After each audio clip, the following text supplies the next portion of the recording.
escribe hoy la periodista Penilei Ramírez en la página 2 del Universal, su columna, la titula Las cifras desconocidas del coronavirus en México, y comienza Penilei con una pregunta. ¿Están ocultando las autoridades de México cifras de pacientes contagiados con el coronavirus? Entrevisté al infectólogo, epidemiólogos, algunos muy críticos de esta administración, y al subsecretario Hugo López-Gatell, subsecretario de Promoción y Prevención de la Salud, y todos coinciden en que no se están ocultando esas cifras.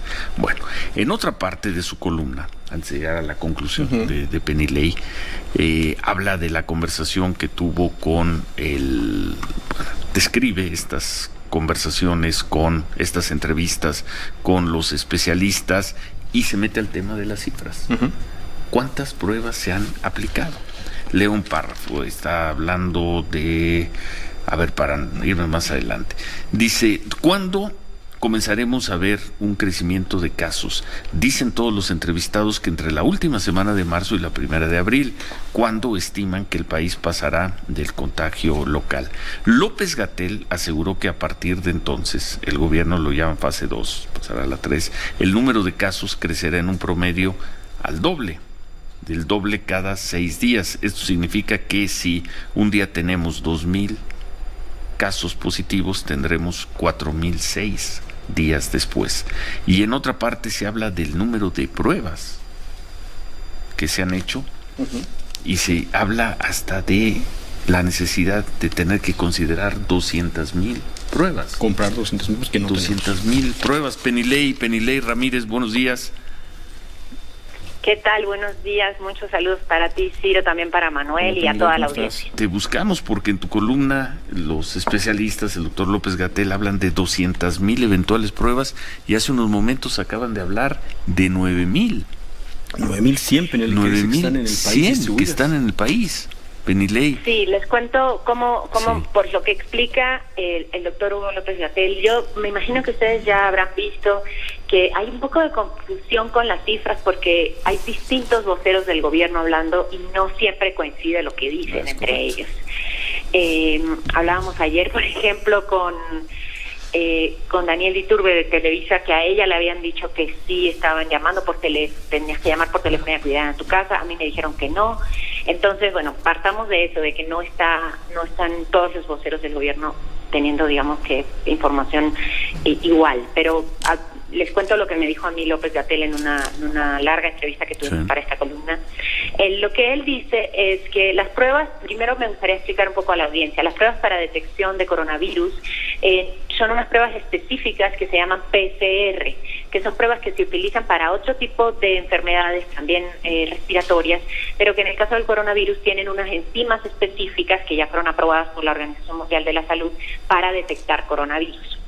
Entonces, digamos un poco la polémica en los últimos días han sido cuántas pruebas ha hecho México versus cuántas han hecho en otros países, ¿no? El país, digamos, de referencia es Corea del Sur, que ha hecho pues hasta esta semana más de 190,000 pruebas, mientras en México al corte de anoche se habían hecho 395 pruebas de PCR, digamos, específicamente para detectar coronavirus en viajeros y personas que hayan tenido contacto con viajeros, más otras 100 más o menos que me decía López-Gatell que se habían hecho a través de un sistema de vigilancia epidemiológica que se implementó desde la epidemia de influenza en 2009. Eso daría 495, pero vamos a cerrarlo en 500. Porque vamos a cerrarlo en 500 para el ejercicio que estás haciendo, contra, por ejemplo, 190,000 en Corea del Sur.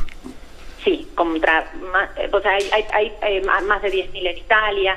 Entonces, pues la polémica es, yo hablé también con el doctor Alejandro Macías, que lideró la estrategia contra la H1N1 en 2009, hablé con varios infectólogos y epidemiólogos, algunos que me pidieron omitir sus nombres porque están dentro del sistema de salud ahora y temen perder sus trabajos. Y lo que ellos dicen es, no hay más casos porque no saben de más casos, no es porque los estén ocultando, sino porque no saben. Y no saben por qué no se están haciendo más pruebas. Entonces yo le insistí mucho en la entrevista a Hugo López-Gatell sobre esto, y él decía que a él no le preocupa hacer más pruebas porque no está monitoreando únicamente de esa manera el contagio, sino a través de estos sistemas de vigilancia epidemiológica, en el cual si hay una persona con afectaciones respiratorias graves en un hospital, van a hacerle pruebas también de coronavirus y esto va a ir aumentando con los días, ¿no? Digamos, esto hace que no sea tan simple el análisis como nada más la información que están dando en la noche de cuántos sospechosos y pruebas específicas para viajeros. Entonces hay un momento en el que va a haber un cambio, que es lo que leías tú al principio, Ciro, de que ellos estiman, todos los modelos lo estiman más o menos un mes después de que se dio el primer contagio. El primer contagio en México reportado fue el 28 de febrero y todos los modelos matemáticos de cómo ha pasado en los otros países estima más o menos 30 días después que empieza a ocurrir un contagio, ya no de quien viaja y regresa al país, o de una persona que ha tenido contacto con ese viajero, sino una segunda persona. Pongamos un ejemplo. Tú viajas a Italia, regresas, contagias a tu pareja se sube a un Uber y contagia al uberista, ¿no? Y cuando va al uberista al médico... Y sigue la propagación. Sí. Exacto. Entonces, ese punto en el que se contagian personas que no han viajado y no han tenido contacto con viajeros, y ese uberista contagia a su esposa, eso es lo que ellos le llaman fase 2 y lo que estiman que va a suceder en la segunda, en la última parte del mes de marzo, principios de abril en promedio, ¿no? Entonces, ¿qué va a pasar en ese momento? Ahí se va a empezar a multiplicar los casos, es lo que todos me dicen, y la pregunta que yo tenía era, bueno, ahí se tienen que multiplicar las pruebas sí o sí. No pueden seguir haciendo tan pocas pruebas. Entonces ellos me dijeron que no es que estén comprando pruebas, sino que ellos han desarrollado un modelo de prueba de PCR en las instituciones mexicanas, y lo que están comprando son una cosa que se llama enzimas y primes para esa prueba. Me dicen que ellos ya tienen listas 20,000 y que están haciendo una compra para al menos 200,000 pruebas. Esa compra, lo que a mí me preocupó francamente es que dicen que todavía está en proceso y estás entrando a un mercado en el que todo el mundo está comprando más. Sí, esa es la otra pregunta. ¿La oferta de esas enzimas se va a mantener? ¿Va a ser fácil comprarlas en cualquier momento? Pues, ¿dónde se adquieren? ¿Se puede producir? ¿Se compran en el extranjero? Yo pregunté, insistí mucho también en esa pregunta, y lo que me dijo Hugo López-Gatell es que ellos tienen proveedores del gobierno, que ya son proveedores del gobierno y que van a estar disponibles para cuanto se necesite, pero obviamente son preguntas que siguen abiertas. Sí, no, y entenderás que después de las experiencias que se han vivido este año con los medicamentos, ahí lo primero que ponemos nosotros es un gran signo de interrogación. Pero bueno, el gobierno dice que tiene sus proveedores y que todo está bajo control. Y que podrá... Ahora, una cosa importante es, y también habló mucho de eso Hugo López-Gatell en la entrevista, fue que ellos están tratando de hacer las compras que van a hacer, tanto de suministros como lo de los insumos para las pruebas, a través de compras consolidadas, de manera que puedan afrontar otra cosa que es inevitable en una situación así, que es la especulación de los proveedores. Claro. Es decir, porque aunque nosotros estemos preocupados, pues las compañías funcionan como compañías.